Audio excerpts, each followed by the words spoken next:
అనుదిన నిత్యజీవపు మాటలు. దేవుని నామానికి మహిమ కలుగునుగాక. దేవుని వాక్యాన్ని చదువుకుందాము.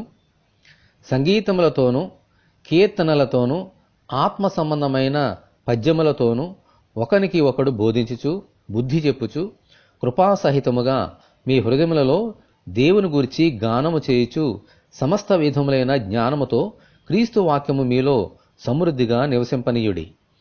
కొలసలకు రాసిన పత్రిక 3వ అధ్యాయము 16వ వచనం. మనుషుడు రొట్టె వలన మాత్రము కాదు గాని దేవుని నోట నుండి వచ్చు ప్రతి మాట వలన జీవించును అని వ్రాయబడిన ప్రకారము ఈ లోకములో మన ఆత్మీయ జీవితములు దేవుని చిత్తానుసారంగా కొనసాగాలి అని అంటే జ్ఞానమై ఉన్న దేవుని వాక్యము మనలో సమృద్ధిగా ఉండాలి.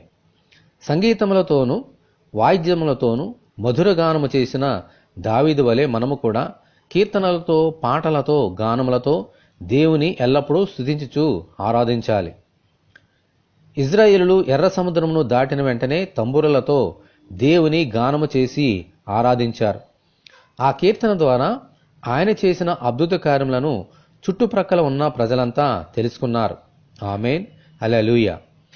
హన్నా కూడా దేవుడు తన జీవితంలో చేసిన ఆశ్చర్య కార్యములను బట్టి చక్కని కీర్తన పాడుచు ఆయన మహాశక్తిని కొనియాడుతూ ఆరాధించింది.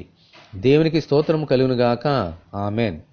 మనము కూడా అలాగున గానము చేయుచు ఒకరినొకరు ప్రోత్సాహపరుచుకుంటూ బలపరుచుకుంటూ దేవుని ఆరాధన చేసుకుందాము. ఇటువంటి కృప కొరకు మనమందరము దేవుని ప్రార్థన చేసుకుందాం. స్తుతులకు పాత్రుడమైన ప్రభువా, మీకు వందనములు. మాలో ఎల్లప్పుడూ మీ వాక్యము సమృద్ధిగా ఉండునట్లును కీర్తనలతోనూ గానములతోనూ ఎల్లప్పుడూ మిమ్మలను ఆరాధించినట్లు అనుగ్రహించమని ప్రభువైన యేసుక్రీస్తు ద్వారా ప్రార్థన చేయుచున్నాము తండ్రి. ఆమేన్. తండ్రి అయిన దేవుని నుండి ప్రభువైన యేసుక్రీస్తు నుండి సమాధానమును విశ్వాసంతో కూడిన ప్రేమయును మనకందరికీ కలుగునుగాక. ఆమేన్. పరిశుద్ధ దేవుని మందిరం.